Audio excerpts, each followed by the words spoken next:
Doctor Gowthaman அவர்கள் ஒவ்வொரு நாளும் ஒவ்வொரு மூலிகையின் பயன்பாடுகளை நம்மிடையே பேசி அவற்றை முறையாக எப்படி பயன்படுத்த வேண்டும் என்பதை பற்றியும் பேசி வருகிறார். அந்த வகையில் இன்றைக்கு எந்த மூலிகையின் பயன்பாடுகளை பற்றி பேச வந்திருக்கிறார் என்பதை கவனிக்கலாம். நிகழ்ச்சியில் அடுத்த பகுதியாக வரவிருப்பது பல்லாண்டு வாழ்ந்திட.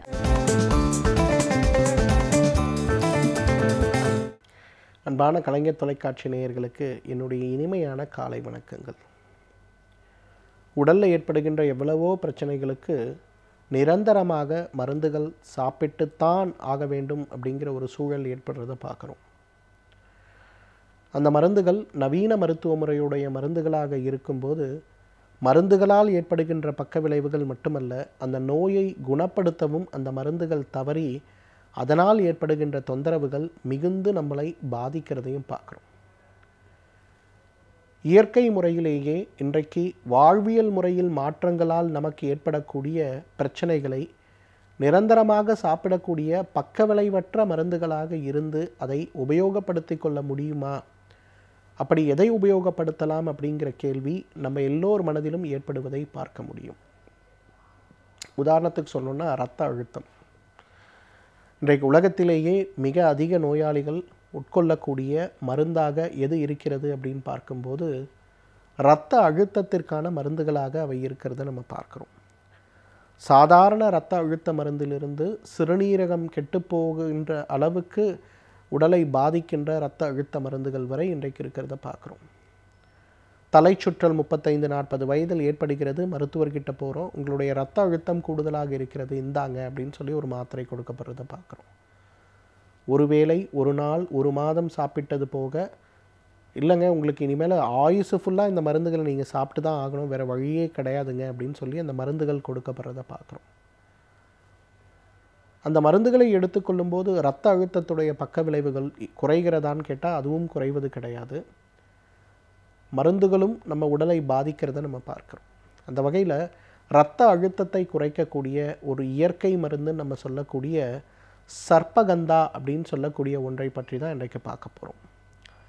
பொதுவாக அந்த சர்ப்பகந்தா எப்படி இரத்த அழுத்தத்தை குறைக்க உதவுகிறது அப்படின்ற ஒரு ஆராய்ச்சி, அந்த ஆராய்ச்சியை பற்றி தான் இன்றைக்கி விவரமாக நான் சொல்ல போகிறேன். பொதுவாகவே இயற்கை மருந்துகள், குறிப்பாக ஆயுர்வேத மருந்துகள் அப்படின்னு வரும்போது அது ஏன் உடலில் வேலை செய்கிறது, அதை வேலை செய்ய வைக்கக்கூடிய மூலக்கூறு எதாக இருக்கக்கூடும் அப்படிங்கிற ஒரு ஆராய்ச்சி நிறைய நாடுகளில் இன்றைக்கு நடந்து கொண்டு இருக்கிறத பார்க்குறோம். உலகத்தில் இருக்கக்கூடிய நிறைய இன்டர்நேஷ்னல் ஃபார்மசூட்டிக்கல் கம்பெனிஸ் இன்றைக்கு மிகப்பெரிய அளவில் ஒரு மாற்றத்தை உண்டு பண்ணியிருக்காங்க. என்னன்னு பார்த்தீங்கன்னா, செயற்கையாக நம்ம கொடுக்கக்கூடிய மருந்துகள் ஒரு பக்கம் இருந்தாலும் கூட இயற்கை மருந்துகளிலிருந்து மூலக்கூறுகளை பிரித்து அந்த மூலக்கூறுகள் மூலம் நோய்களை குணப்படுத்த முடியும் அப்படிங்கிற ஒரு நம்பிக்கை, அதன் அடிப்படையில் நிறைய ஆராய்ச்சிகள் நடந்து கொண்டு இருக்கிறத பார்க்குறோம். இன்றைக்கு இந்த சர்ப்பகந்தா எப்படி நம்ம உடம்புல வேலை செய்யுது, எந்தெந்த வகையில் இது இரத்த அழுத்தத்தை குறைக்க உதவுகிறது அப்படிங்கிற ஒரு அழகான ஒரு ப்ளூ பிரிண்ட் ஒன்று க்ரியேட் பண்ணி ரொம்ப அழகான ஆராய்ச்சி பண்ணாங்க. முதல்ல இரத்த அழுத்தம் ஏற்படுவதற்கான காரணம் என்ன அப்படின்னு வரும்போது பார்த்திங்கன்னா, உடல் சம்பந்தப்பட்ட நிறைய காரணிகள் இருந்தாலும் மனம் சம்பந்தப்பட்ட காரணிகள் மிகப்பெரிய அளவில் இருக்கிறத பார்க்க முடிந்தது. ஒரு நாள் தூக்கமின்மை, ஒரு நாள் வீட்டில் ஒரு பிரச்சனை, அல்லது ஒரு திருவிழா, ஒரு திருமணம், ஒரு காது குத்து, ஏதோ ஒரு வேலையில் ஒரு வாரம் பயங்கர பிஸியாக இருக்கும். நல்லா தூங்க முடியல, நல்லா சாப்பிட முடியல, எதுவுமே இல்லை. போய் ரத்த அழுத்தத்தை பார்த்தா 140, 150, 100 அந்த மாதிரி பெருகிடுது. ஆனால் உடலளவில் நல்லா எக்ஸசைஸ் பண்ணிகிட்டு இருக்கவங்கள ஒருத்தரை பார்த்தாலும் அவங்களுக்கும் ரத்த அழுத்தம் இருக்குது. கேட்டால் மன அழுத்தம், ஸ்ட்ரெஸ்ஸு, ஆங்ஸைட்டி, டிப்ரெஷன். அப்போது இரத்த அழுத்தத்தை கண்ட்ரோல் பண்ணணும்னா வெறும் உடம்பை மட்டும் கண்ட்ரோல் பண்ணக்கூடிய மருந்து பத்தாது, மனதையும் சேர்த்து அமைதிப்படுத்துகின்ற, சந்தோஷப்படுத்துகின்ற ஒரு மருந்து வேண்டும் அப்படின்னு பார்க்கும்போது அதுக்கு ரெஸ்பிடின் அப்படின்னு சொல்லக்கூடிய ஒரு வேதிப்பொருள் இருக்கிறத கண்டுபிடிச்சாங்க. இந்த ரெஸ்பிடின் அப்படின்னு சொல்லக்கூடிய இதோட வேலை என்ன அப்படின்னு பார்த்தீங்கன்னா, நேராக உடம்புக்குள்ளே போன உடனே உடம்புல இருக்க செரட்டோனின் சொல்லக்கூடிய, டோப்பமின் சொல்லக்கூடிய 2 கெமிக்கல்ஸோட இம்பேலன்ஸை சரி பண்ணுறது, நேராக இதயத்துக்கு இதய துடிப்பில் இருக்கக்கூடிய ஒரு மாற்றத்தை மாற்றுவது, வேகஸ் நரம்புன்னு சொல்லக்கூடிய ஒரு நரம்பை தூண்டுவது. இந்த 3 விஷயத்தை எது செய்யுதோ அது உடலையும் பலப்படுத்தி மனதில் இருக்கக்கூடிய காரணிகளையும் குறைத்து இயற்கையான முறையிலேயே இரத்த அழுத்தத்தை குறைக்கக்கூடிய ஒரு பெரிய மருந்தாக இருக்கிறது அப்படிங்கிறது ரொம்ப அழகாக கண்டுபிடிக்கப்பட்ட ஒரு விஷயமா இருந்தது. இதுக்காக கிட்டத்தட்ட 300 வகையான செடிகளை எடுத்து அதோட வேர்களை எடுத்து அதில் இருக்கக்கூடிய மூலக்கூறுகளை பகுத்து ஆராய்ந்து அதில் இந்த ரெஸ்பிடின் இருக்கக்கூடிய ஒரு 10 மூலிகைகளை எடுத்து அதையும் நம்ம ஆராய்ச்சி செய்து பார்க்கும்போது மிகப்பெரிய அளவில் இரத்த அழுத்தத்தை எந்த பக்க விளைவு இல்லாமலுமேயே குறைக்கக்கூடிய ஒரு சக்தி இருக்கக்கூடிய மூலிகையாக இந்த சர்ப்பகந்தா இருந்ததை நம்ம பார்க்க முடிந்தது. ஸோ அந்த சர்ப்பகந்தாவை பொறுத்தவரையிலும் வெறும் இரத்த அழுத்தத்திற்கான மருந்து மட்டுமல்ல, மன அமைதியின்மை, தூக்கமின்மை, ஞாபக சக்தி சம்பந்தப்பட்ட கோளாறுகள், வேலையில் அதிகமான கவனம் எடுத்துக்கொள்ள முடியாமல் இருத்தல், முடிவு எடுக்க முடியாத ஒரு தடுமாற்றம் ஏற்படக்கூடிய ஒரு சூழல், இந்த மாதிரி இருக்கக்கூடியவர்கள் அனைவருக்குமே உதவி செய்யக்கூடிய மிகப்பெரிய ஒரு மருந்தாக இந்த சர்ப்பகந்தா இருந்ததை கண்டுபிடிச்சாங்க. யோசிச்சு பாருங்க, இன்றைக்கு 21வது நூற்றாண்டில் இன்றைக்கு இருக்கக்கூடிய அறிவியல் முறைகளை கொண்டும் ஆராய்ச்சிகளை கொண்டும் பல 100 கோடி ரூபாய் இதில் இன்வெஸ்ட் பண்ணியும் கண்டுபிடிக்கப்பட்ட ஒரு விஷயம் ஒரு 5000 வருடத்திற்கு முன்பு இயற்கையாக வாழ்ந்த மருத்துவத்தில் எவ்வளவு அழகாக விவரமாக சொல்லியிருக்காங்க பாருங்கள். இன்றைக்கு இரத்த அழுத்தம் மட்டுமல்ல, மனக்காரணிகளால் ஏற்படுகின்ற இரத்த அழுத்தம் முதல் கொண்டு இந்த பிரச்சனைகளை இயற்கையாக நீக்கக்கூடிய மிகப்பெரிய மருந்துகளில் ஒன்றாக எது இருக்கிறது அப்படின்னு பார்த்தீங்கன்னா இந்த சர்ப்பகந்தா இருக்கிறத பார்க்குறோம். சர்ப்பகந்தாவுடைய சூரணம் இன்றைக்கு நாட்டு மருந்து கடைகளில் நம்ம எல்லாருக்கும் மிகச் சுலபமாக கிடைக்கக்கூடிய ஒன்று தான். 1 லிட்டர் அளவு தண்ணீர் எடுங்க, 20 கிராம் அளவுக்கு சர்ப்பகந்தா சூரணத்தை அதில் போடுங்க, நன்றாக கொதிக்க வைங்க, அதை 300 மில்லியாக குறைச்சிருங்க. வடிகட்டி எடுக்கக்கூடிய அந்த சர்ப்பகந்தாவுடைய சூரணத்தை 100 மில்லி காலை, 100 மில்லி மதியம், 100 மில்லி இரவு எடுத்துக்கலாம். அல்லது வீட்டில் நம்ம தேநீர் செய்கிறோம் இல்லையா, ஒரு டம்ளர் தண்ணீர் எடுத்து அதில் 1 ஸ்பூன் டீ தூள் போட்டு நல்லா கொதிக்க வைப்போம் இல்லையா, அதே போல் 1 டம்ளர் தண்ணீர் எடுத்து 1 ஸ்பூன் சர்ப்பகந்தாவுடைய சூர்ணத்தை போட்டு நல்லா கொதிக்க வச்சு ஒரு 5 நிமிடம் கொதித்த பிறகு நல்லா துணி இருக்கக்கூடிய ஃபில்டராக போட்டு வடிகட்டி அந்த தண்ணீரில் கொஞ்சம் பனங்கற்கண்டு அல்லது தேன் கலந்து சாப்பிடுங்க. ஒரு 100 நாட்கள் இதை சாப்பிட்டு பாருங்கள். அதன் பிறகு உங்களுடைய இரத்த அழுத்த விகிதம் எப்படி இருக்கிறதுன்னு பாருங்கள், நல்ல முன்னேற்றம் இருக்கும். தேவைப்பட்டால் உங்கள் மருத்துவர்கிட்ட சொல்லிட்டு கூட நீங்கள் நவீன மருத்துவத்தில் கொடுக்கக்கூடிய அந்த இரத்த அழுத்த மாத்திரையை குறைத்து கொண்டு வெறும் சர்ப்பகந்தாவில் இருக்கக்கூடிய அந்த தேநீரை ஒரு உணவாக சாப்பிட்டே ஆரோக்கியமாக வாழ முடியும். எனவே நேயர்களே, இந்த சர்ப்பகந்தாவிலிருந்து எடுக்கக்கூடிய தேநீரை ஒரு மருந்தாக அல்ல, ஒரு உணவாக சாப்பிட்டு வந்தாலே நம்மாலும் பல்லாண்டு காலம் ஆரோக்கியமாக வாழ்ந்திட முடியும். எழுத்தாளர் மனுஷபுத்திரன் அவர்கள் சமூகத்தில் நடக்கும் அவலங்களில் நாம் கொல்லத்தக்கவை எவை, தள்ளத்தக்கவை எவை என்பதை பற்றி இன்றைக்கும் நம்மிடையே பேச வந்திருக்கிறார். அவற்றை கவனிக்கலாம். நிகழ்ச்சியில் அடுத்த பகுதியாக வரவிருப்பது தீதும் நன்றும்.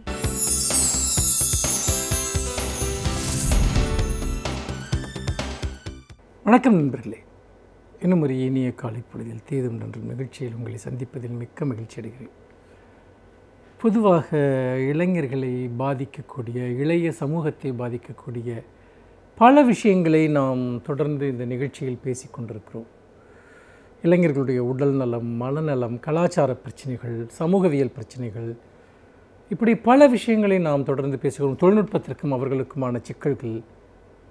அந்த வகையில் இளைஞர்களிடம் இருக்கக்கூடிய மனநலம் சார்ந்த ஒரு முக்கியமான பிரச்சனை குறித்து இன்றைய நிகழ்ச்சியில் நாம் பேசலாம் என்று நினைக்கிறேன். மன அழுத்தத்தின் விளைவாக தன்னைத்தானே துன்புறுத்தி கொள்ளுதல், தன்னைத்தானே காயப்படுத்தி கொள்ளுதல், இது இளைஞர்களிடம் பரவலாக இருக்கிறது. முக்கியமாக இளம்பெண்களிடம் அதிகமாக இருக்கிறது என்று பல உளவியல் வல்லுநர்கள் சுட்டிக்காட்டுகிறார்கள்.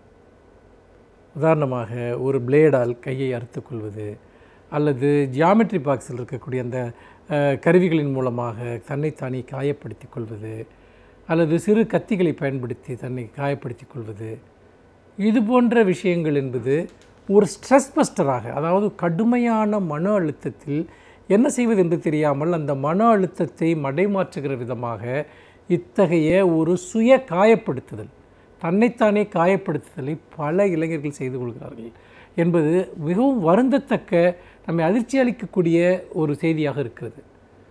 அதற்கு உளவியல் மருத்துவர்கள் பல்வேறு விதமான அறிகுறிகளை அப்படி செய்து கொள்பவர்களை பற்றி சொல்கிறார்கள். உதாரணமாக தன்னைத்தானே காயப்படுத்தி கொள்ளுதல் தொடர்பாக உரையாடல்களில் யாராவது இளைஞர்கள் ஈடுபட்டால் அவர்களுக்கு தொடர்ச்சியாக ஈடுபட்டால் அவர்களுக்கு அத்தகைய இன்டென்ஷன் நோக்கம் இருக்கிறது. அதே போல் உடலில் ஏதாவது ஒரு குறிப்பிட்ட இடத்தில் தொடர்ந்து ஒருவரிடம் காயம் இருந்தால் அந்த காயம் இயற்கையானதாக இல்லாமல் அவர் தன்னைத்தானே காயப்படுத்தி கொண்டதனுடைய ஒரு விளைவாக அது இருப்பதற்கான வாய்ப்பு இருக்கிறது. இல்லாவிட்டால் நீங்கள் இது போன்ற ஒரு விஷயத்தில் இந்த சுய காயப்படுத்தல் செய்யக்கூடியவர்கள் பல்வேறு விதமான விஷயங்களில் ஈடுபடுவார்கள். உதாரணமாக கடும் கோடையில் கூட ஒரு முழுமையாக கைகளை மறைக்கக்கூடிய ஒரு ஆடைகளை அணிந்து கொள்வார்கள். இந்த காயங்கள் தெரியக்கூடாது என்று நீச்சல் குளங்களில் குளிக்கப் போனால் அங்கே ஆடைகளை மாற்றிக்கொள்வதற்கு மறுப்பார்கள். இப்படியெல்லாம் பல காரணங்களை சொல்கிறார்கள். அதாவது அவர்கள் தாங்கள் இந்த செயலை செய்வது பிறருக்கு தெரியக்கூடாது என்பதற்காக. இது ஒரு தற்கொலை முயற்சியினுடைய ஒரு ஆரம்பமாக கருதுவது என்பதை விட தற்கொலை முயற்சிக்கு மாற்றாக இதை செய்கிறார்கள். அல்லது ஒரு தற்கொலை முயற்சி என்ற எண்ணத்திலிருந்து அந்த கணத்தில் தப்பித்துக் கொள்வதற்காக ஒரு குறைந்தபட்ச அளவில் தன்னைத்தானே அழித்துக் கொள்கிற இந்த விஷயத்தை செய்கிறார்கள். அதன் மூலமாக அந்த மன அழுத்தத்திலிருந்து விடுபட முயற்சிக்கிறார்கள் என்பது. அதாவது இந்த உலகத்தை பழிவாங்க முடியாத போது அல்லது இந்த உலகத்திற்கு இந்த உலகம் தனக்கு இழைக்கிற அல்லது இழைப்பதாக நம்புகிற ஒரு அநீதியை எதிர்த்து நிற்காத போது தன்னைத்தானே வதைத்துக் கொள்வதன் மூலமாக அவர்கள் அந்த வேதனையை முழுமையாக தனக்கு ஒரு உடல் ரீதியாக ஏற்படுத்திக் கொள்வதன் வழியாக ஏதோ ஒரு விதத்தில் தான் ஒரு பாதிக்கப்பட்ட ஒருவர், தான் விக்டிமை செய்யப்பட்ட ஒருவர் என்கிற ஒரு உணர்வை அவர் முழுமையாக அடைய விரும்புகிறார். இது மனிதனுடைய மிகப்பெரிய அவலம், துயரம் என்று நாம் சொல்லலாம். எப்போது மனிதர்கள் இந்த காரியத்தை செய்கிறார்கள் என்று சொன்னால் தங்கள் குரல் கேட்கப்படவில்லை, தங்கள் வேதனைகள் கேட்கப்படவில்லை, தனக்குள் இருக்கக்கூடிய ஒரு மிகப்பெரிய துயரம் யாராலும் பகிர்ந்து கொள்ளப்படவில்லை, அந்த காயம் மாற்றப்படவில்லை என்கிற போது மனோரீதியாக இருக்கக்கூடிய காயங்கள் உடல் ரீதியான காயங்களாக மாறுகின்றன. அப்படி நிறைய பேர் தன்னைத்தானே சிதைத்து கொண்டவர்கள் அதாவது அந்தரங்கமான இடங்களில் மற்றவர்கள் பார்க்கக்கூடாது என்பதற்காக தன்னுடைய தொடையில் கீறி கொள்ளக்கூடியவர்கள், மணிக்கட்டுகளில் கீழாக அறுத்து கொள்ளக்கூடியவர்கள், இன்னும் பல மறைமுகமாக வெளிப்படையாக தெரியாத இடங்களில் தானே துன்புறுத்தி கொள்ளக்கூடியவர்கள். இது இந்த மனநோயினுடைய ஒரு தீவிரமான வடிவம். இதனுடைய அடுத்த கட்டம்தான் தற்கொலை என்று சொல்கிறார்கள். அப்படி இருக்கிற போது இது போன்ற விஷயங்களை செய்யக்கூடியவர்கள் அதனுடைய உச்சக்கட்டமான சுய அழித்தொழிப்பு தான் தற்கொலை என்பது. இந்த மன அழுத்தத்தை நாம் எப்படி கடந்து செல்வது என்பதுதான் மிக முக்கியமான கேள்வி.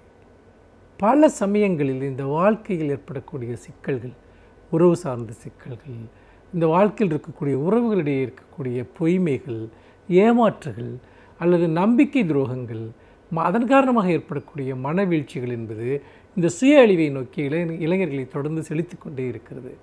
எந்த உறவையும் முழுமையாக நம்ப முடியாத ஒரு நிலை, எந்த உறவையும் முழுமையாக சார்ந்திருக்க முடியாத ஒரு நிலை என்பது பலவீனமான எண்ணம் கொண்டவர்களை வெகு சுலபமாக சிதைத்து விடுகிறது. மன உறுதியற்றவர்களை அழிவின் பாதைக்கு வெகு சீக்கிரம் கொண்டு போய் விடுகிறது. இந்த இடத்தில் தான் இளைஞர்கள் சிந்திக்க வேண்டும். உண்மையிலேயே வாழ்க்கையில் தங்களுடைய உடல்நலத்தை விட, தாங்கள் உயிரோடு இருப்பதை விட எதுவுமே முக்கியமல்ல என்கிற உணர்வு இளைஞர்களிடம் இருக்க வேண்டும். நாம் எதன் பொருட்டோ நம்மை நாமே அழித்து கொள்ளுகிற போது நம்முடைய நியாயம் மற்றவர்களால் கேட்கப்படும் என்று நாம் நம்புகிறோம். அது நம்முடைய வெற்று நம்பிக்கை மட்டும்தான். அப்படி நாம் நம்புவதன் வழியாக நாம் மீண்டும் மீண்டும் மீண்டும் நம்மை நாமே ஏமாற்றிக் கொள்கிறோம். யாரையும் காயப்படுத்த வேண்டாம், நம்மையும் காயப்படுத்தி கொள்ள வேண்டாம். காலம் மனதளவில் இருக்கக்கூடிய சில காயங்களை ஆற்றும். நாம் கற்பனையாக புரிந்து கொண்ட சில விஷயங்கள் அவை வெறும் கற்பனை தான் என்று நமக்கு புரிய வைக்கும். அப்படி புரிய வைக்கிற போது இந்த வாழ்க்கை மிக மிக வெளிச்சமுடையதாக இருக்கும். யாராவது நம்மை சுற்றி இருப்பவர்களிடம் ஒரு உடலில் ஒரு காயத்தை கண்டால் அதை கடந்து செல்லாதீர்கள். அந்த காயம் எங்கிருந்து வந்தது, அது பிறரால் ஏற்படுத்தப்பட்டதா, தனக்குத்தானே அவர்கள் ஏற்படுத்தி கொண்டதா என்பதை அக்கறையுடன் கேளுங்கள். அவர்கள் உங்களுக்கு அருகிலேயே இருப்பவராக இருக்கலாம், உங்கள் வீட்டில் இருப்பவராக இருக்கலாம், உங்களோடு வாழ்பவராக இருக்கலாம். காயங்கள் என்பவை ஒரு காயங்கள் அல்ல, அவை ஒரு முறையீடுகள் அல்லது ஒரு அநீதியினுடைய விளைவுகள் என்பதை நீங்கள் மறந்து விடாதீர்கள். மீண்டும் இன்னும் ஒரு புதிய சிந்தனையோடு உங்களை சந்திக்கிறேன். நன்றி, வணக்கம். இப்பகுதியின் மூலமாக ஒவ்வொரு நாளும் ஒவ்வொரு துறையை பற்றிய முழுமையான தகவல்களை தெரிந்து வருகிறோம். அந்த வகையில் இன்றைக்கும் ஒரு துறையை பற்றிய முழு தகவல்களை தெரிந்து கொள்ளலாம். நிகழ்ச்சியில் அடுத்த பகுதியாக வரவிருப்பது சிறப்பு விருந்தினர்.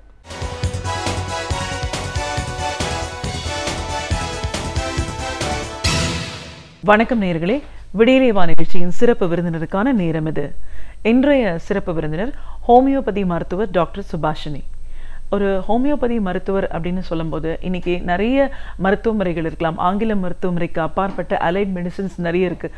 அதில் ஹோமியோபதி அப்படின்ற இந்த மருத்துவ முறை என்ன சொல்லுது, எந்த மாதிரியான வியாதிகளுக்கெல்லாம் இந்த மருத்துவ முறை மூலமாக சிறப்பான ஒரு தீர்வுகள் கிடைக்கும்னு பல விஷயங்களை நம்ம டாக்டர் கிட்ட கேட்டு தெரிஞ்சுக்கலாம். வணக்கம் டாக்டர். வணக்கம்ங்க.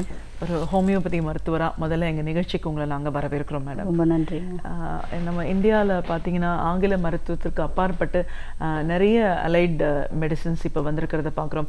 மக்களும் வந்து இன்றைக்கி மாற்று மருத்துவத்தை நோக்கி மிக தீவிரமாக போகிறதையும் நம்ம பார்த்துட்ருக்கோம். அதன் மூலமாக ஒரு சரியான ஒரு தீர்வு கிடைக்கும், ஒரு நோயற்ற வாழ்வு, இல்லை மற்ற ஒரு பக்க விளைவுகள் இல்லாத ஒரு மருத்துவம் அப்படின்னு நிறைய தேடல்களோடு இருக்கிறத பார்க்குறோம். நம்ம ஆயுர்வேதிக், சித்தா, யுனானி, ஹோமியோபதினு பல மருத்துவ முறைகளை இன்றைக்கி மக்கள் அதிகமாக தெரிஞ்சு வச்சிட்ருக்குறாங்க. நீங்கள் ஒரு ஹோமியோபதி மருத்துவர் அப்படிங்கிற முறையில் இந்த மருத்துவ முறைக்கான ஒரு தனித்துவம் என்ன, எந்த மாதிரியான ஒரு வியாதிகளுக்கெல்லாம் இதில் ஒரு முழுமையான ஒரு தீர்வு கிடைக்கும், இது எப்படி செயல்படுது இந்த மருத்துவ முறை, இப்படின்னு பல விஷயங்களை எங்களோட நீங்கள் முழுமையாக பகிர்ந்துக்கணும் மேடம். முதல்ல இந்த ஹோமியோபதி அப்படின்ற இந்த மருத்துவ முறை பற்றி சொல்லுங்கள். இது எந்த மருத்துவ முறையை சேர்ந்தது, இதோட ஆரிஜின் என்ன, வரலாறு என்னன்னு பேச ஆரம்பிக்கலாம். கண்டிப்பாக. ஏன்னா ஹோமியோபதி அப்படின்னாலே வந்து நிறைய பேருக்கு வந்து அது ஒரு நாட்டு மருத்துவம் அப்படிங்கிற கேட்டகரியில் தாங்க அதை கொண்டு போய் வச்சுருக்காங்க. இன்னைய வரைக்குமே வந்து நிறைய பேருக்கு அது ஆல்டர்னேட்டிவ் சிஸ்டம் ஆஃப் மெடிசின் அப்படின்னா அது ஹோமியோபதி அப்படிங்கிற கேட்டகரியில் வந்திருக்கு. ஆனால் ஆக்சுவலாக இது வந்து இதனோட ஒரிஜின் பார்த்தீங்கன்னா ஜெர்மனி. சரிங்களா? இதை வந்து கண்டுபிடிச்சவர் அப்படின்னீங்கன்னா டாக்டர் சாமுவேல் ஹானிமன் அப்படின்னு சொல்லுவாங்க. அவர் வந்து he is a German basically. And அவர் ஒரு allopathic doctor, he is a surgeon, allopathic சர்ஜனாக இருந்தார்.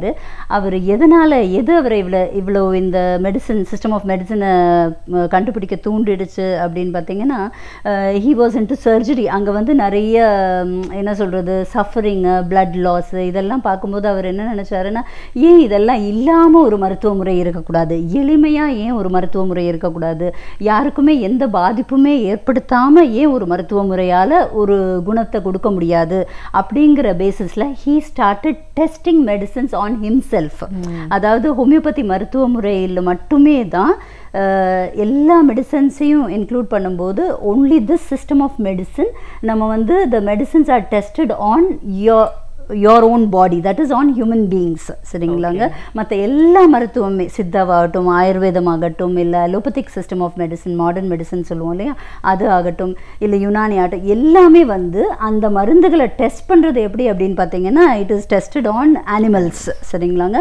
அதை பேஸ் பண்ணி இப்போ நம்மளோட சிஸ்டம்க்கும் அனிமல்ஸோட சிஸ்டம்க்கும் வந்து நிறைய வேரியேஷன்ஸ் இருக்குது. தோ they are all categorised under mammals அப்படின்ற ஒரு கேட்டகரிக்குள்ளே வந்தால் கூட வந்து நிறைய வித்தியாசங்கள் இருக்குது. ஒரு எலி ஒரு ப்ரொடியூஸ் பண்ணுற சிம்டம்ஸ்க்கும் ஒரு ஹியூமன் பீயிங் ப்ரொடியூஸ் பண்ணக்கூடிய சிம்டமேட்டிக் ரெப்ரசன்டேஷனும் வந்து கண்டிப்பாக வேரி ஆகும். சரிங்களா? ஸோ அதனால் ஹனிமன் என்ன பண்ணாருன்னா தனக்கு தானே டெஸ்ட் பண்ணிக்க பார்த்தார். முதல்ல அவர் வந்து பண்ணினது எப்படி அப்படின்னு கேட்டிங்கன்னா, மலேரியா அங்கே வந்து ஒரு எபிடமிக்காக இருந்தது. எபிடமிக்ன்றது சென்ஸ் அந்த ஏரியா ஃபுல்லாகவே அது பரவலாக இருந்தது malaria.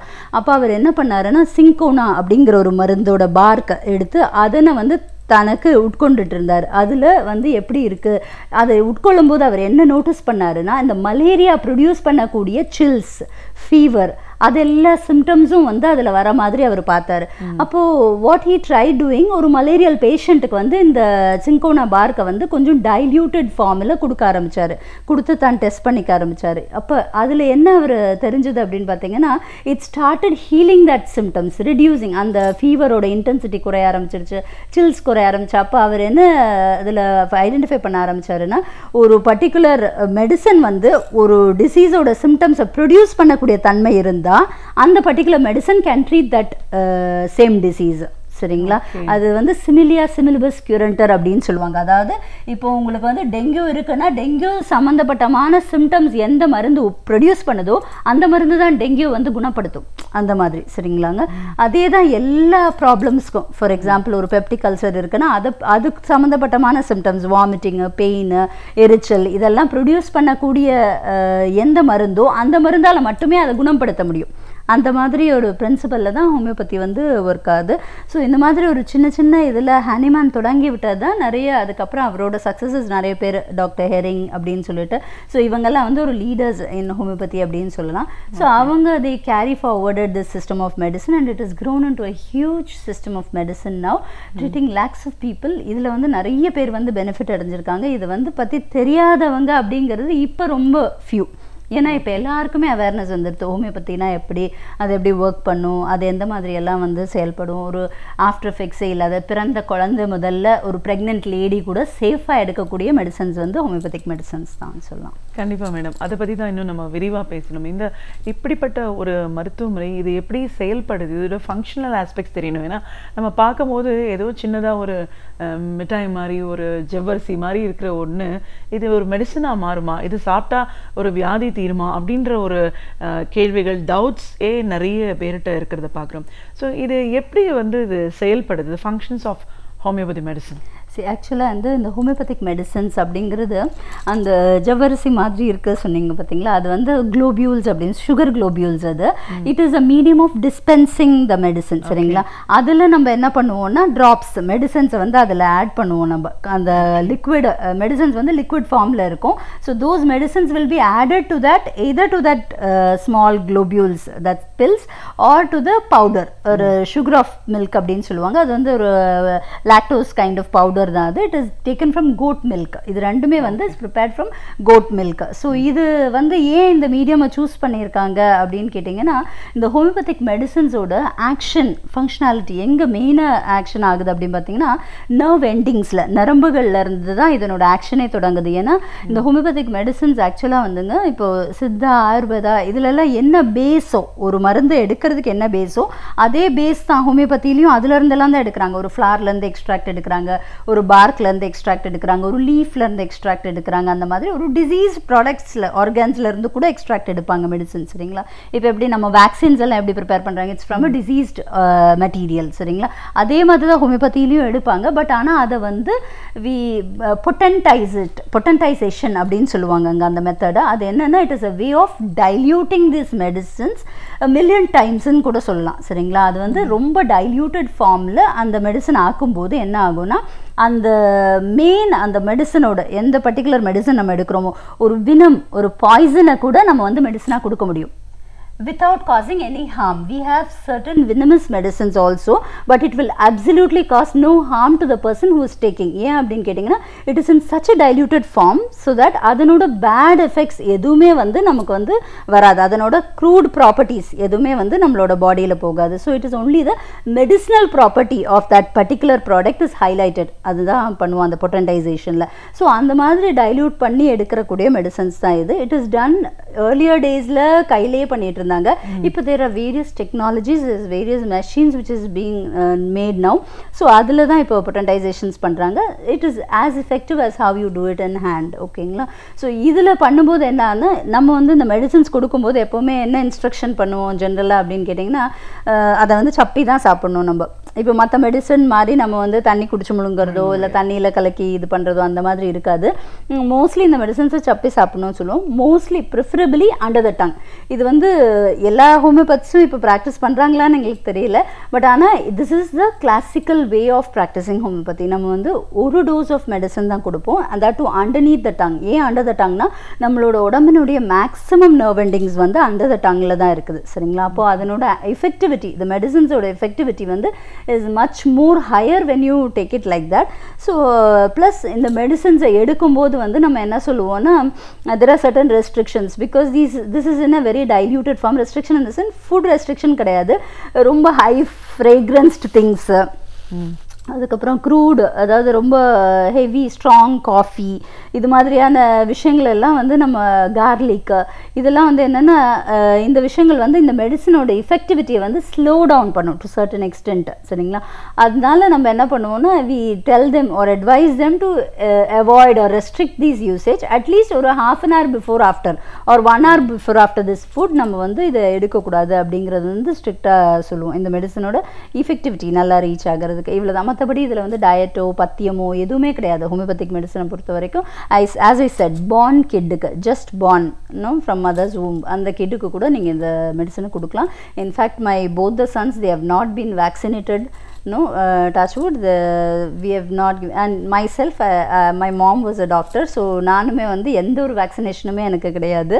So it is like this particular medicine has a capability to strengthen your immune system. நம்மளோட எதிர்ப்பு சக்தியை வந்து நீங்கள் ஏதோ ஒரு ப்ராப்ளம்காக இந்த மருந்து எடுத்திருப்பீங்க, ஆனால் இந்த ஹோமியோபதிக் மெடிசன்ஸ் என்ன பண்ணுன்னா உங்களோட எதிர்ப்பு சக்தியை வந்து அதுதான் இதில் கிடைக்கக்கூடிய சைடு எஃபெக்ட். உங்களுக்கு எல்லாரும் வந்து ஏதாவது சைடு எஃபெக்ட் இருக்கான்னு கேட்டிங்கன்னா இதில் இருக்கக்கூடிய சைடு எஃபெக்ட் என்ன அப்படின்னு பார்த்தீங்கன்னா மேடம், இது வந்து உங்களோட எதிர்ப்பு சக்தியை வந்து அதிகம் பண்ணி கொடுக்கும்.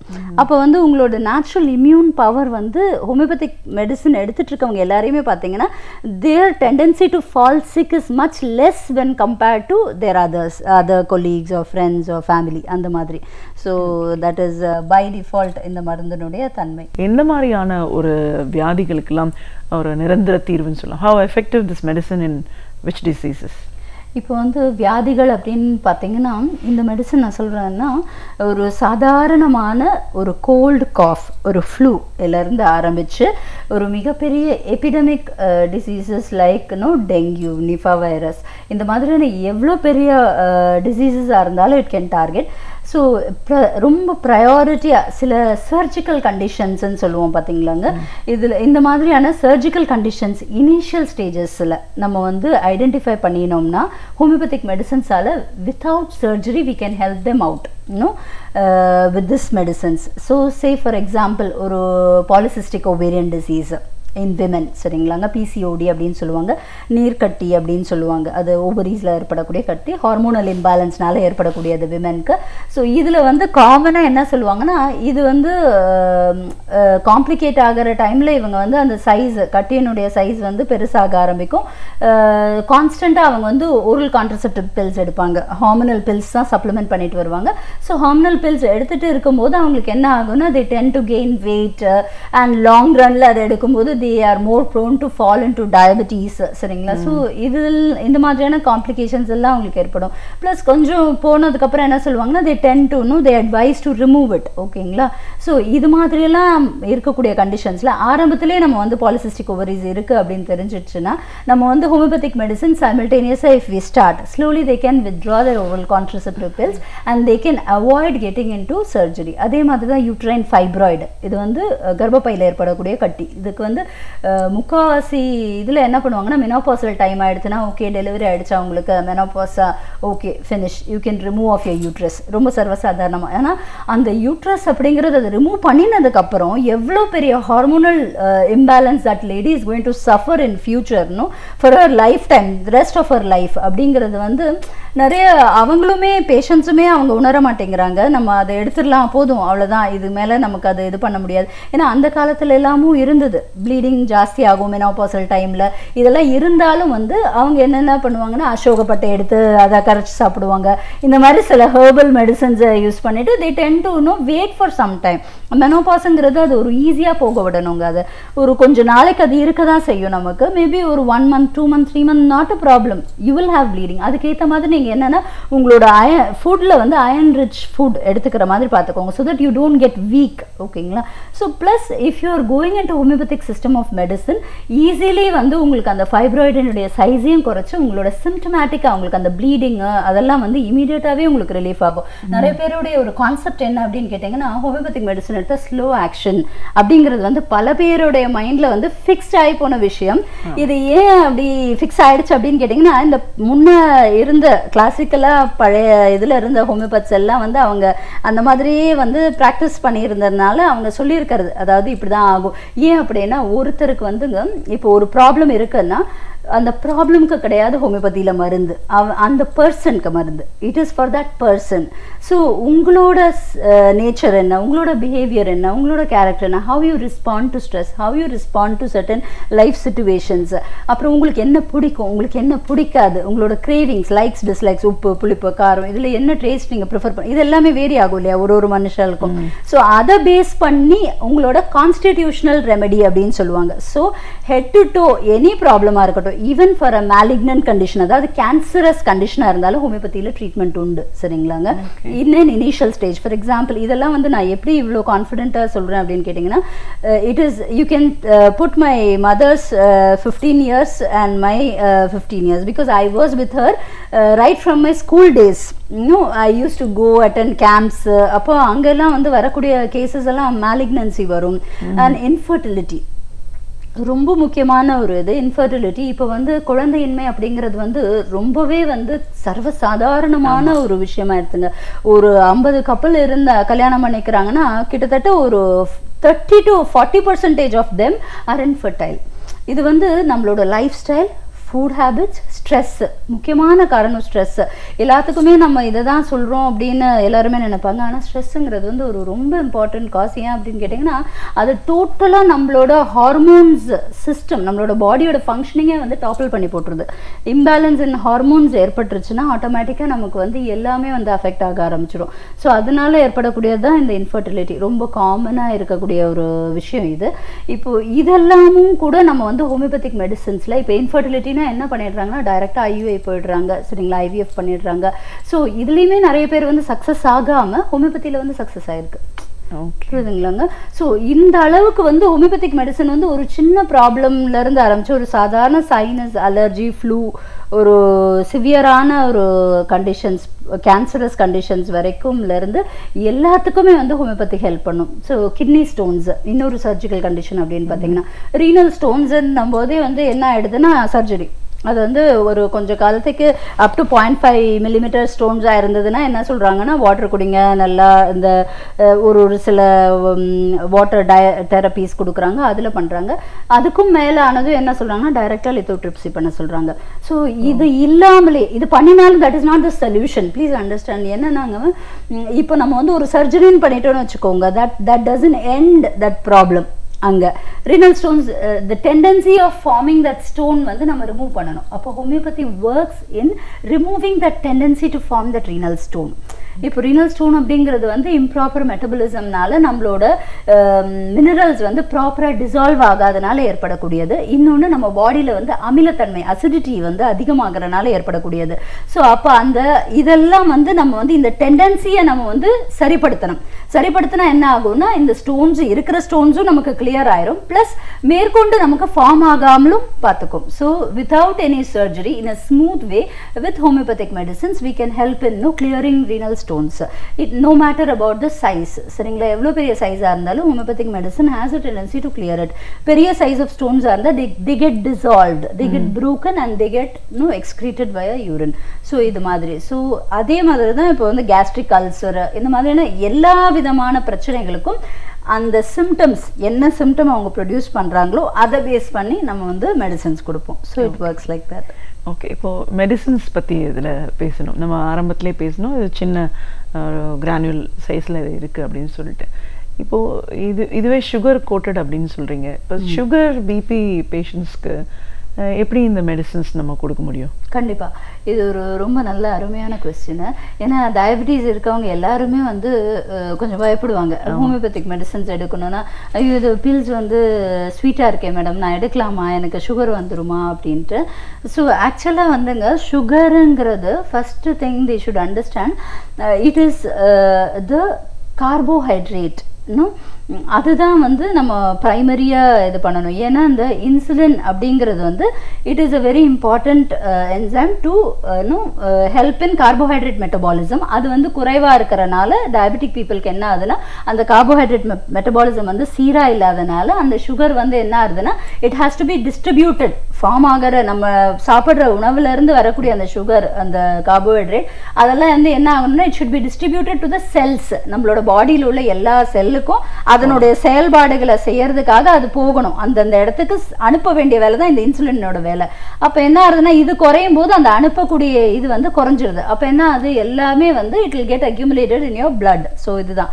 ஸோ இப்போ இந்த பர்டிகுலர் ஹோமியோபதிக் மெடிசன்ஸில் இருக்கக்கூடிய சுகர் அப்படின்னு கேட்டிங்கன்னா as I said it is from goat milk. ஓகேங்களா. So this particular sugar is not sucrose. அந்த கார்போஹைட்ரேட் அதிகமாக இருக்கக்கூடிய சுக்ரோஸ் சொல்லுவாங்க பார்த்தீங்களா, இட் இஸ் நாட் தட். ஓகேங்களா. அதனால it is very very safe to take these medicines. So so அது மாதிரி இதில் வந்து நம்ம வந்து ஒரு 2 pill 3 pill தான் அட்வைஸ் பண்ணுவோம். நிறைய மருந்துகள் அவங்களுக்கு கொடுக்க போகிறதுல 2 pill 3 pill ஒரு 3 times or 2 times in a day maximum they will be taking. So this will not increase their blood sugar level at all. It is a very very safe medicines. And for diabetes வந்து இந்த pills இல்லாமல் நம்ம வந்து we give certain medicines in form of drops, mother tinctures ன்னு சொல்லுவோம். சரிங்களா? So அந்த மாதிரி ஏன்னா அவங்களுக்கு வந்து பேத்தலாஜிக்கலாக ப்ராப்ளம், அதாவது ஆர்கனில் ப்ராப்ளம் இருக்கு இல்லையா, அந்த நம்மளோட pancreas வந்து it should secrete proper insulin. So அதை ஸ்டிமுலேட் பண்ணி கொடுக்கறதுக்காக நம்ம வந்து என்ன பண்ணுவோம்னா மதர் டிங்க்சர் ஃபார்ம்லேயும் மெடிசன்ஸ் அவங்களுக்கு கொடுப்போம். That they'll have to take it with water. So it will be a bitter liquid. ஓகேங்களா? ஸோ அதனால they need not have to absolutely worry that அவங்களோட சுகர் அதிகமாகும் அப்படிங்கிறது வரி பண்ண வேண்டிய அவசியமே இல்லை இதில்.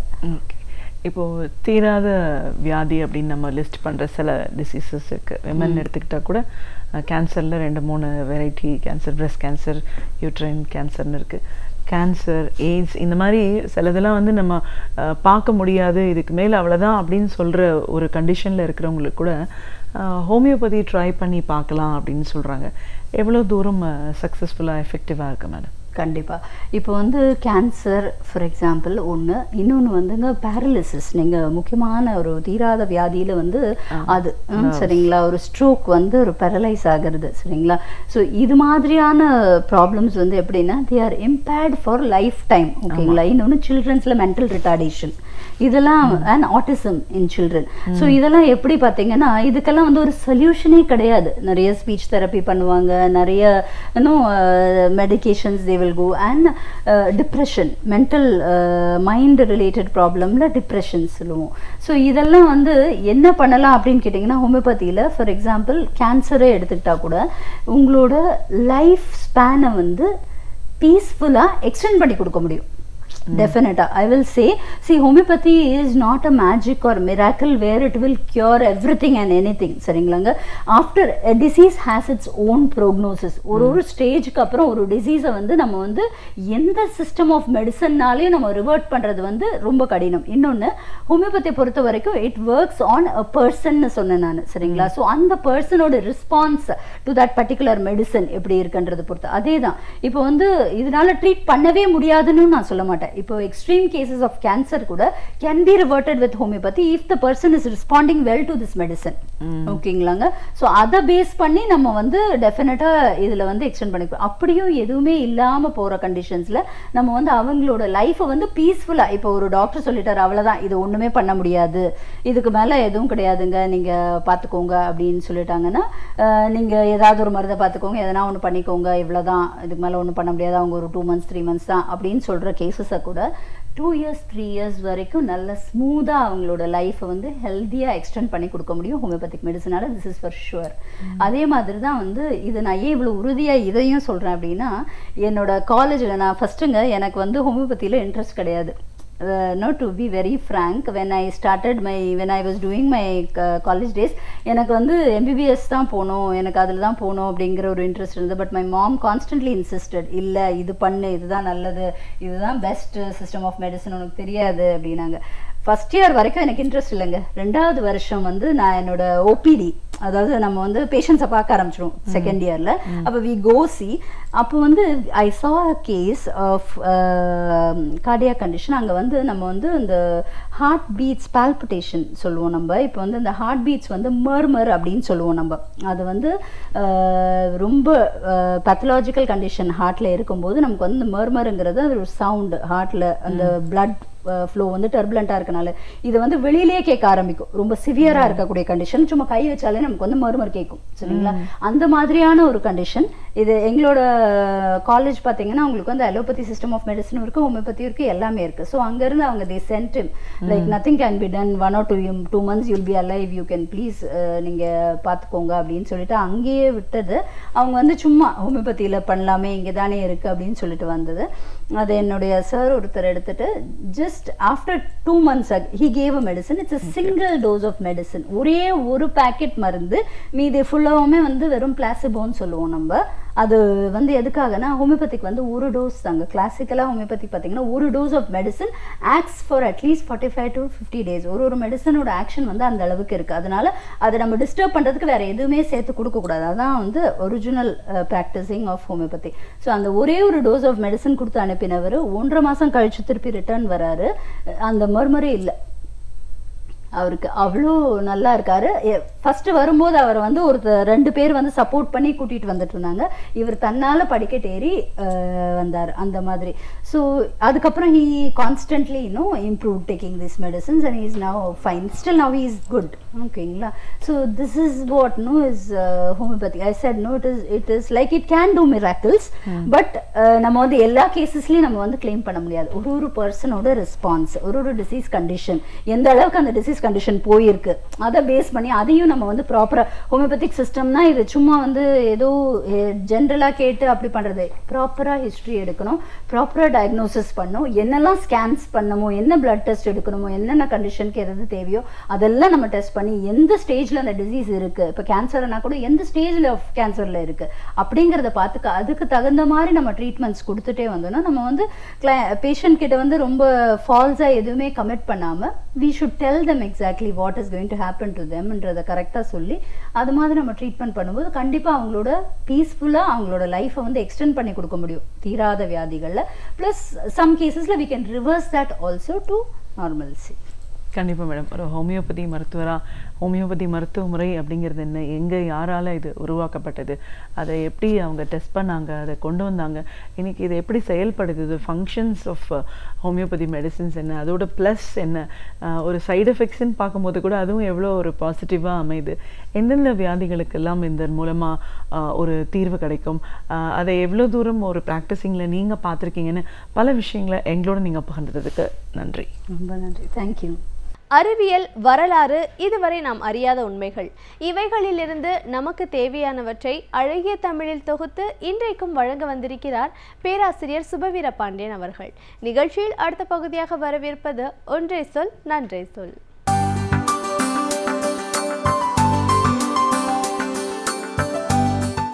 அனைவருக்கும் என் அன்பு வணக்கம். இன்றைக்கு உலகம் முழுவதும், இந்தியாவிலும் தமிழ்நாட்டிலும் பெண்களினுடைய உள்ள குமுறல்களை வெளிப்படுத்துகிற மீ டூ என்னும் இயக்கம் பெரும் அளவில் தொடங்கியிருக்கிறது. இது தமிழ்நாட்டுக்கு வந்தபோது என் போன்றவர்கள் கூட முதலில் அதனை உள்வாங்கிக் கொள்ளாமல் 14 ஆண்டுகளுக்கு பிறகு ஏன் சொல்ல வேண்டும் என்று கேட்ட நிலை இருந்தது. ஆனால் ஒரு பெண்ணினுடைய வலியை வெளிப்படுத்துவதற்கு எத்தனை ஆண்டுகள் ஆனால் என்ன என்று பெண் விடுதலை போராளிகள் கேள்விகளை முன்வைத்த நேரத்தில் அதில் இருக்கிற நியாயத்தை நாம் ஏற்றுக்கொள்ள வேண்டியிருந்தது. இந்த மீ டூ இயக்கம் உள்ளே இருக்கிற குமுறல்களை, அடக்கி வைக்கப்பட்டவற்றை வெளியில் கொண்டு வந்து கொட்டுவதற்கு வாய்ப்பாக இருக்கிறது. அஞ்சி கொண்டிருந்த பெண்கள் கூட இன்றைக்கு வெளியில் வருகிறார்கள். அதுபோல இந்த மீ டூ இயக்கத்தின் காரணமாக இனி தவறு செய்வதற்கு ஆண்கள் அச்சப்படுவார்கள் என்கிற நிலையும் வந்திருக்கிறது. இவை இரண்டும் மிக நல்ல விளைவுகள். ஆனால் அதே நேரத்தில் யார் வேண்டுமானாலும், யார் மீது வேண்டுமானாலும் எந்த சான்றுகளும் இல்லாமல் குற்றம் சொல்லலாம் என்கிற ஓர் ஆபத்தும் இருக்கிறது.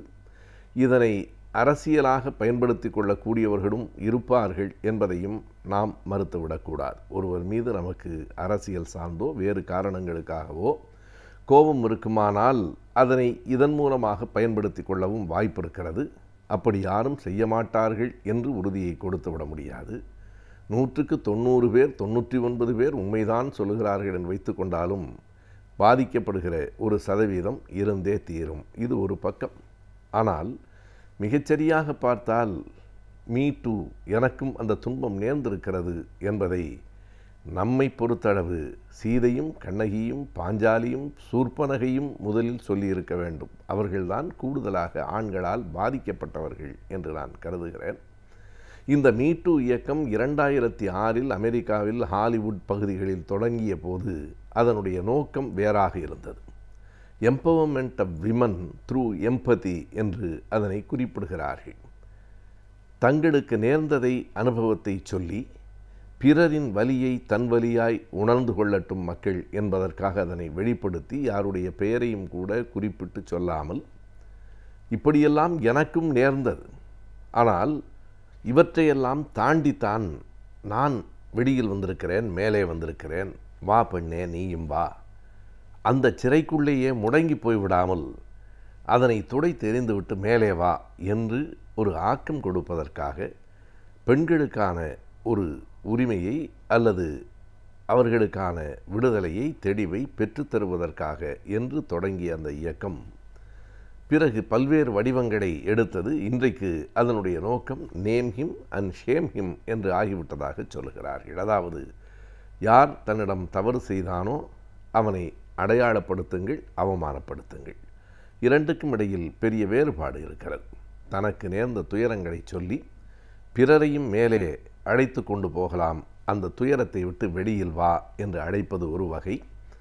இவன்தான் செய்தான் என்று ஒருவனை அடையாளம் காட்டி அவமானப்படுத்துவது என்பது இரண்டு வகை. அப்படி அவமானப்படுத்துவதோடு அல்ல, தண்டனையும் பெற்றுத்தர வேண்டும் என்கிற அளவுக்குத்தான் இன்றைக்கு அந்த மீ டூ இயக்கம் வளர்ந்து கொண்டிருக்கிறது. இது காலகாலமாக ஏமாற்றப்படுகிறவர்கள் பெண்களாகவும் ஏமாற்றுகிறவர்கள் ஆண்களாகவும் இருந்திருக்கிறார்கள் என்பதற்கு 2000 ஆண்டுகளுக்கு முன்பிருந்தே நமக்கான சான்றுகள் இருக்கின்றன. குறுந்தொகையில் ஒரு பாடல் உண்டு, கபிலர் எழுதியிருக்கிறார். ஒரு பெண் பேசுவது போல அந்த பாடல் அமைக்கப்பட்டிருக்கிறது. 5 வரிகளை கொண்ட அந்த குறுந்தொகை ஓர் ஆழமான செய்தியை நமக்கு உணர்த்துகிறது. அந்த பாட்டில் அந்த பெண் இப்படி சொல்லுகிறாள்: நானும் அவனும் மணம் செய்து கொண்டபோது அந்த இடத்தில் யாரும் இல்லை, நாங்கள் மட்டும்தான் இருந்தோம். எனவே அதற்கு சான்றுகள் இல்லை, சாட்சிகள் இல்லை. ஒருவேளை அவன் அதை மறுத்துவிட்டால் என்னுடைய நிலை என்னாவது என்று கவலைப்படுகிறாள். எனவே அன்றைக்கே திருமணம் செய்து கொண்டு அதனை மறுத்துவிடக்கூடிய, எனக்கும் உனக்கும் எந்த உறவும் இல்லை என்று சொல்லிவிடக்கூடியவர்கள் இருந்திருக்கிறார்கள். அதனால் தான் இந்த ஐயம் வருகிறது என்பது புரிகிறது. யாரும் இல்லை தானே, கள்வன் இன்றைக்கு அதை இல்லை என்று சொல்லிவிட்டால் யான் எவன் செய்கோ நான் என்ன செய்வது? தான் அது பொய்ப்பின் யான் எவன் செய்கோ நான் என்ன செய்ய முடியும்? பிறகு அவள் எண்ணி பார்க்கிறாள், அடடா, ஒரு சாட்சி இருக்கிறது. நாங்கள் 2 பேரும் திருமணம் புரிந்து கொண்ட போது அங்கே ஒரு நாரை இருந்தது, அது ஒன்றுதான் சாட்சி. அடுத்த வரியே சொல்லுகிறாள், ஆனால் அந்த நாரையும் கூட எங்களை பார்க்காமல் ஓடுகிற ஆற்றில் ஆரல் மீன் வருமா என்பதைத்தான் கவனித்து கொண்டிருந்தது. நாரை அதன் வேலையைத்தான் செய்யும். எனவே அந்த ஓடுகிற ஆற்றில் அவள் சொல்லுகிறாள், ஒழுகு நீர் ஆற்றில் ஆரல் பார்த்திருக்கும் குறுகும் உண்டு தான் மணந்த ஞான்றே என்கிறாள். நான் அவனை திருமணம் செய்து கொண்ட அந்த வேளையில் ஒரே ஒரு குறுகு, ஒரு நாரை இருந்தது. ஆனால் ஒழுகு நீர் ஆரல் பார்க்கும் குறுகு அது என்ன செய்தது என்றால், அந்த ஓடி வருகிற ஆற்றில் நீர் இருக்குமா அல்லது அதிலே மீன் இருக்குமா, ஆரல் மீன் இருக்குமா என்று தான் பார்த்ததே தவிர எங்களை அதுவும் கவனிக்கவில்லை. எனவே இருந்த சாட்சியும் இல்லாமல் போய்விட்டது. ஆகையினால் சாட்சியே இல்லாமல் நான் திருமணம் செய்து கொண்டேனே, ஒருவேளை அவன் அது பொய்ப்பின் அதை இல்லை என்று சொல்லிவிட்டால் யான் எவன் செய்கோ நான் என்ன செய்ய முடியுமோ என்று 2000 ஆண்டுகளுக்கு முன்பே ஒரு பெண் கவலைப்பட்டிருக்கிறாள். இதுவும் மீ டூ இயக்கத்தைச் சேர்ந்தது தான். அதனாலே தான் தொல்காப்பியமே ஒன்றை சொல்லுகிறது, பொய்யும் வழுவும் தோன்றிய பின்னர் ஐயர் யாத்தனர் கரணம் என்கிறது தொல்காப்பியம். அதாவது எப்போது மனிதன் ஏமாற்றத் தொடங்கினானோ அப்போதுதான் திருமணம் என்பது ஒரு விழாவாக ஆயிற்று. இனிமேல் நீங்கள் சாட்சி வைத்து கொண்டுதான் திருமணம் செய்ய வேண்டும், ஊரறிய 4 பேர் முன்னிலையிலே தான் திருமணம் நடக்க வேண்டும் என்கிற நிலையே எப்போது வந்ததென்றால், பொய்யும் வழுவும், வழு என்றால் குற்றம், பொய்யும் வழுவும் தோன்றிய பின்னர்தான் ஐயர் என்றால் பெரியவர்கள் என்று பொருள், ஐயர் யாத்தனர் கரணம் என்றால் திருமணம் என்பது அன்றைய பொருள். எனவே இப்படி தொல்காப்பியம் சொல்லுகிறது. எனவே மீ டூ இயக்கம் மிக பழையதுதான், இப்போது புத்துயிர் பெற்றிருக்கிறது. அது சரி, தமிழ்நாட்டில் மீ டூ இயக்கத்தை தொடக்கி வைத்தவர் யார்? பலர் மறந்து போய்விட்டார்கள். மறைந்த தமிழ் எழுத்தாளர் அனுராதா ரமணன்தான் தமிழகத்தில் மீ டூ இயக்கத்தை முதலில் தொடக்கி வைத்தவர் என்று சொல்ல வேண்டும். அறிவியலின் வளர்ச்சி, தொழில்நுட்பத்தின் முன்னேற்றம் இவைகளை பொறுத்துதான் ஒரு நாட்டின் பொருளாதாரம் அமைகிறது. அந்த வகையில் அறிவியலின் முன்னேற்றத்தை பற்றியும் தொழில்நுட்பத்தின் வளர்ச்சியை பற்றியும் இன்றைக்கும் சில தகவல்களை தெரிந்து கொள்ளலாம். நிகழ்ச்சியில் அடுத்த பகுதியாக வரவிருப்பது ஆலோசனை நேரத்தில் அறிவியல் மற்றும் தொழில்நுட்பம்.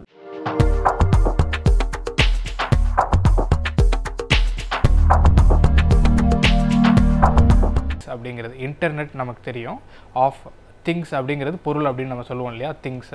இந்த திங்ஸ் அப்படிங்கிறது இந்த இன்டர்நெட் ஆஃப் திங்ஸ் அப்படிங்கிற இந்த தொழில்நுட்பத்தில் இன்டர்நெட் ஆஃப் திங்ஸுங்கிறதுல திங்ஸ் அப்படிங்கிறது என்ன அப்படின்னா, அது எதுவானாலும் இருக்கலாம்.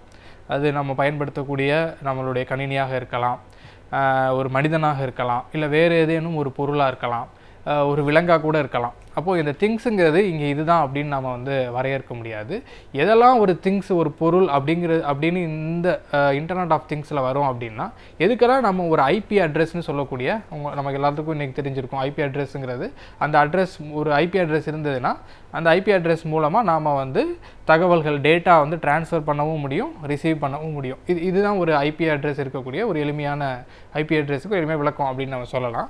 இந்த ஐபி அட்ரஸ் இருக்கக்கூடிய ஒரு எதுக்கெல்லாம் இதை நம்ம கொடுத்து இந்த டேட்டா டிரான்ஸ்மிஷன், ரிசப்ஷன், அதாவது தகவல்களை அனுப்புறது, திரும்ப பெறுறது செய்ய முடியுமோ அதெல்லாம் வந்து ஒரு திங்ஸ்ன்னு நம்ம வந்து இந்த இன்டர்நெட் ஆஃப் திங்ஸில் நம்ம வரையறுக்கலாம்.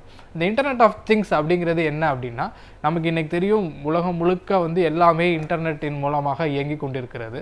இந்த அடுத்த கட்டத்துக்கு இந்த இன்டர்நெட்டை எப்படி கொண்டு போகலாம் அப்படிங்கிற அந்த ஆராய்ச்சிகளில் ஈடுபட்டதுக்கப்புறம் நமக்கு இந்த இன்டர்நெட் ஆஃப் திங்ஸ் அப்படிங்கிற ஒரு கான்செப்ட் வந்து மேலை நாடுகளில் உருவாகி இன்றைக்கு ஓரளவுக்கு மேலை நாடுகளில் இந்த கான்செப்ட் இருக்குது. இன்னும் இந்தியாவுக்கு அது மிகப்பெரிய அளவில் இது இன்னும் வந்து சேரலை. இது என்ன அடிப்படையில் என்ன இந்த இன்டர்நெட் ஆஃப் திங்ஸ் என்ன அப்படின்னு நம்ம கேட்டோம்னா, நம்மளுடைய அன்றாட வாழ்க்கையில் நம்ம செய்யக்கூடிய பணிகளை மிக எளிதில் எப்படி வந்து இன்டர்நெட் மூலமாக இந்த மேனுவல் இன்டர்வென்ஷன், அதாவது நம்மளுடைய மனித தலையீடுகள் இல்லாமல் வெறும் இன்டர்நெட் மூலமாக நம்ம எப்படி வந்து அதை செஞ்சு முடிக்கலாம்.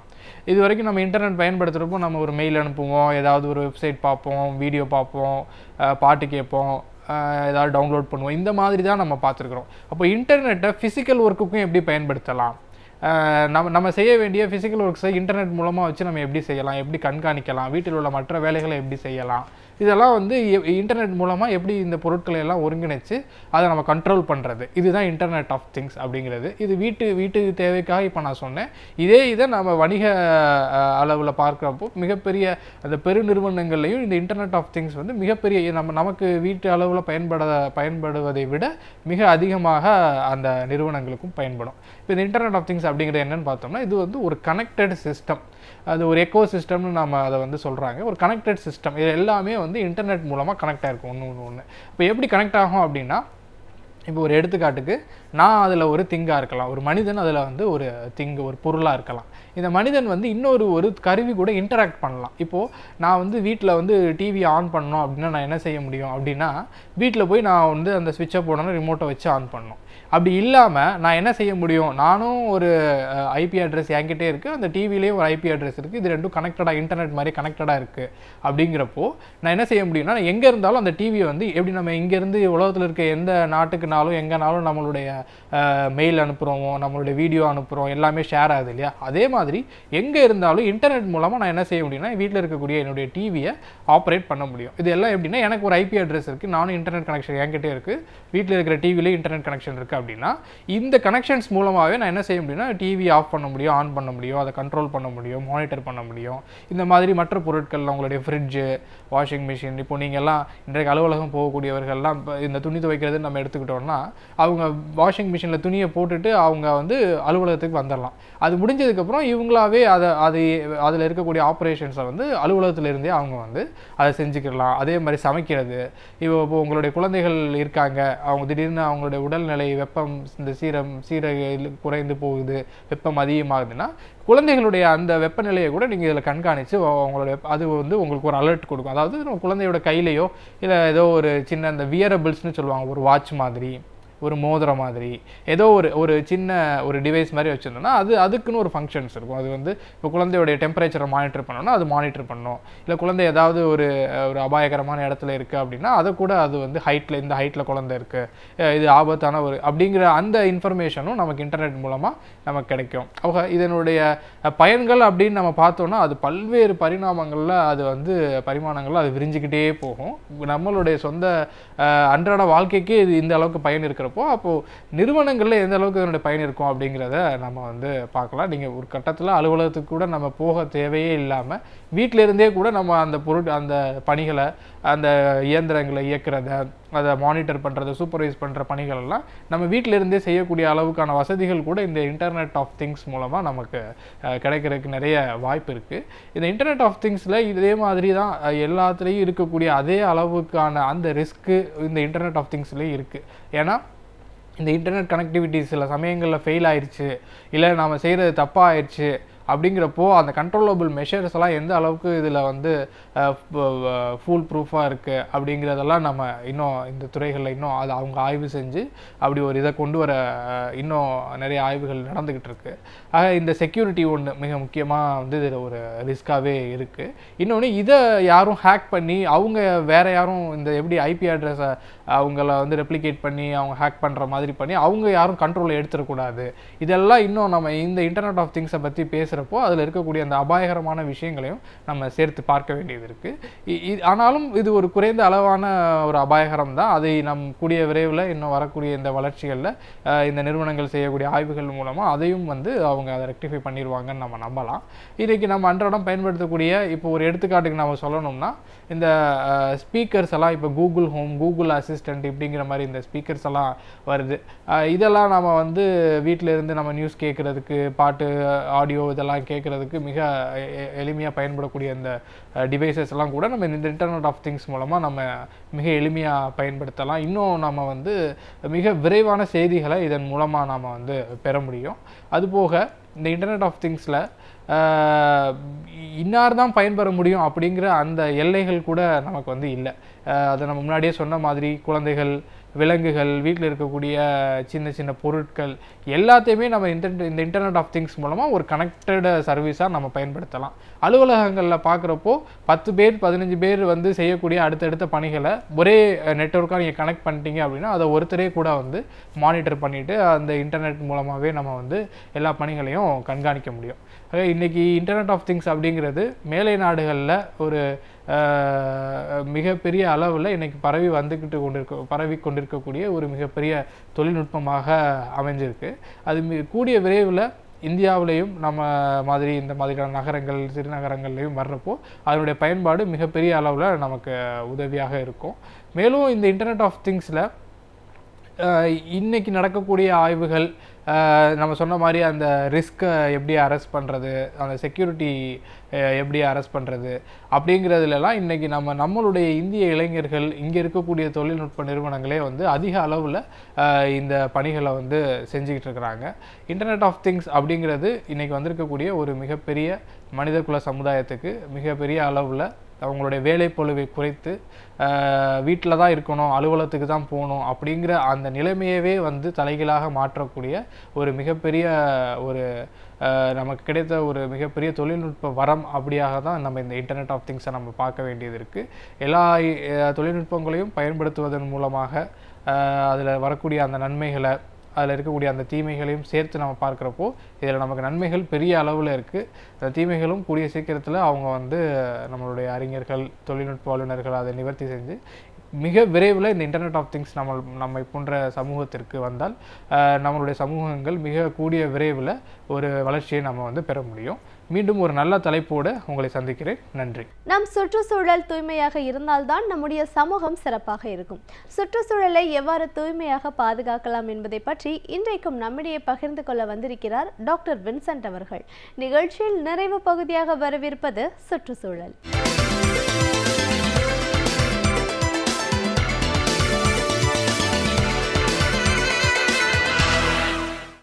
சுற்றுச்சூழல் சீர்கேட்டை சரி செய்வதற்கும் இன்றைக்கு தொழில்நுட்பங்கள் தேவையாக இருக்கிறது. ஆனால் தான் இந்த பயோடெக்னாலஜி என்று சொல்லப்படுகிற இந்த உயிரியல் தொழில்நுட்பம், இன்னும் சொல்ல வேண்டுமென்றால் என்விரான்மெண்ட் பயோடெக்னாலஜி என்று சொல்லப்படுகிற சுற்றுச்சூழல் உயிர் தொழில்நுட்பியல், இது போன்ற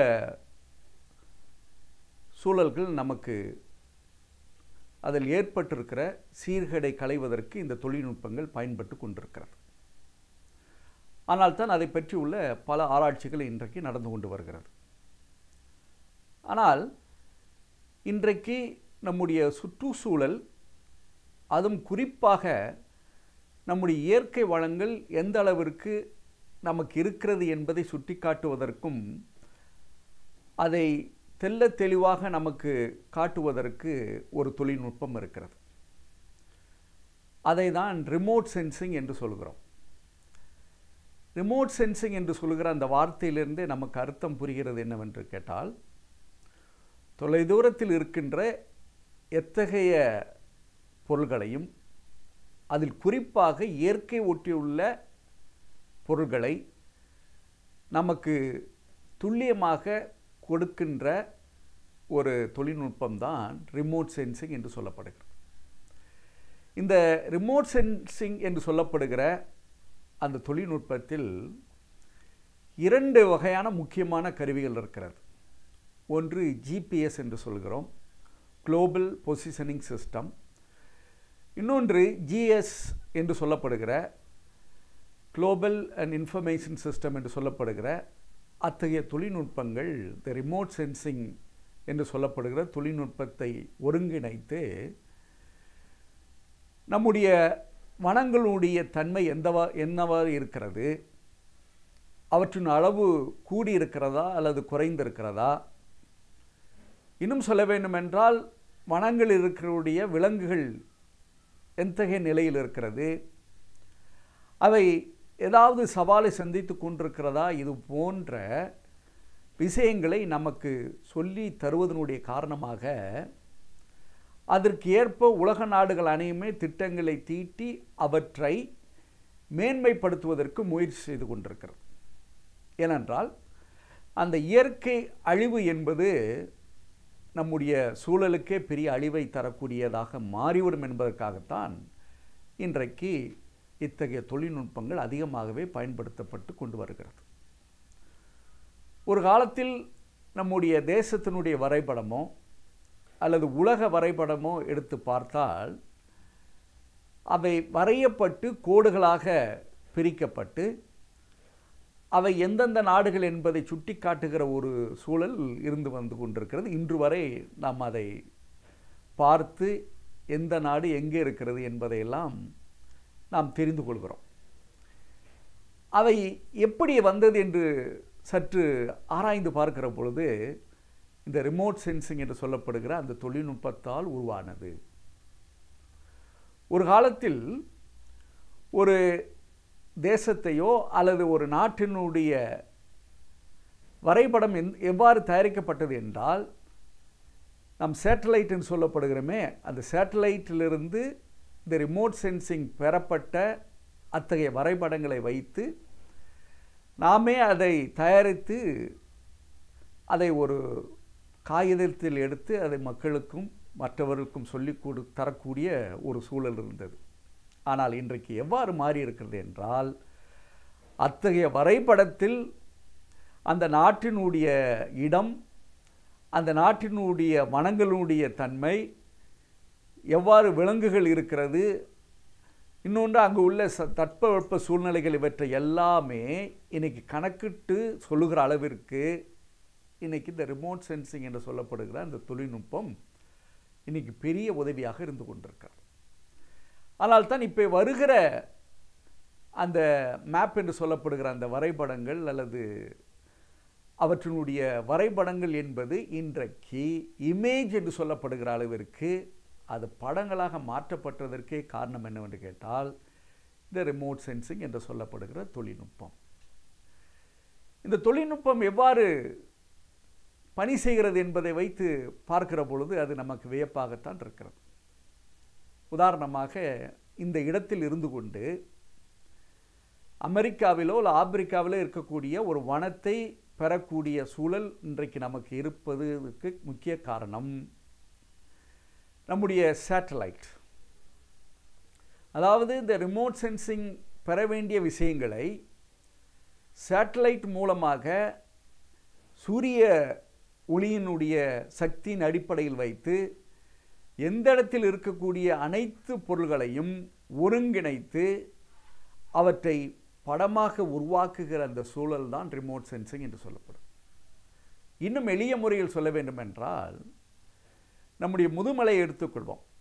அந்த முதுமலை எங்கே இருக்கிறது என்பது வரைபடம் மூலம் நமக்கு ஏற்கனவே தெரிந்த விஷயம். இந்த சேட்டலைட் அங்கே சுற்றுகிற பொழுது அங்கேருந்து பெறப்பட்ட அந்த படத்தை ரிமோட் சென்சிங் மூலம் நாம் பெறுகிற பொழுது இன்றைக்கு அதனுடைய தன்மை எவ்வாறு இருக்கிறது என்பது நமக்கு எளிதாக புரிந்து கொள்ள முடியும். இன்னும் ஒருபடி மேலே சென்று பார்க்கிற பொழுது இன்றைக்கு நாம் ஒரு இடத்திலிருந்து இன்னொரு இடத்திற்கு எளிதாக செல்கிற அந்த ஒரு சூழல் எப்பொழுது வந்திருக்கிறது என்று கேட்டால், இது போன்ற இந்த ரிமோட் சென்சிங் மூலம் அந்த சேட்டலைட் மூலம் நாம் பெறப்படுகிற அதன் அடிப்படையில் வைத்து இன்றைக்கு ஒரு இடத்திலிருந்து இன்னொரு இடத்திற்கு செல்வதற்கு, நாம் எளிதாக செல்வதற்கு, யாரிடமும் வழி கேட்காமல் நம்மளை வழிநடத்தி செல்லக்கூடியதாக இன்றைக்கு இந்த ரிமோட் சென்சிங் போன்ற தொழில்நுட்பங்கள் உருவாகி கொண்டிருக்கிறது.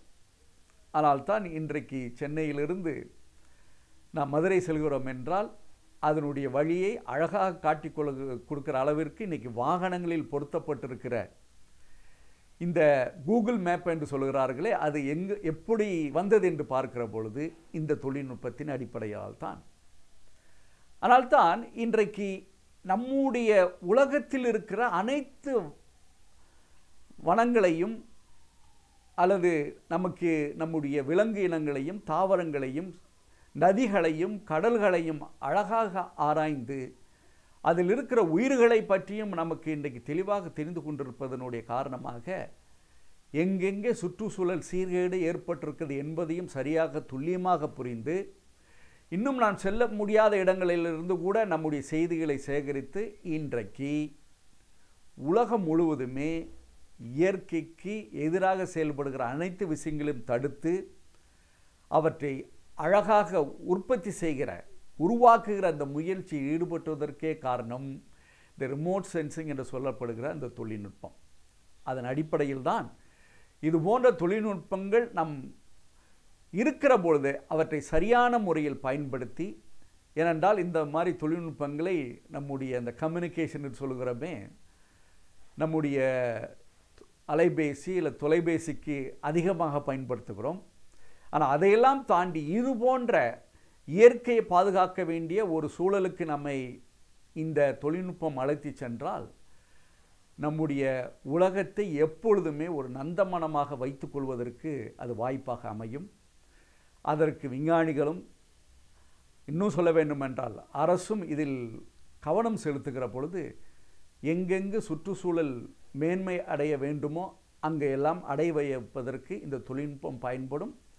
அதற்கு இதை நம் கருவியாக பயன்படுத்தி நம்முடைய சுற்றுச்சூழலை பாதுகாப்போம். பெரியாரின் குருகுலம். இளமை காலத்தில் ஈரோட்டு பெரியார், காஞ்சி அண்ணா, பட்டுக்கோட்டை அழகிரி ஆகியோர் பேசும் கூட்டங்களே எனக்கு பகுத்தறிவு வகுப்பு. ஓரளவு சுயமரியாதை பாடம் கற்றிருந்தேன் எனினும் என்னை அந்த பயிற்சியில் மேலும் தெளிவு பெற்றவனாக ஆக்கிக்கொள்ள பெரியாரின் ஈரோடு குடியரசு அலுவலக குருகுல வாசம் மிகவும் பயன்பட்டது என்பதில் இருவேறு கருத்துக்கே இடம் கிடையாது.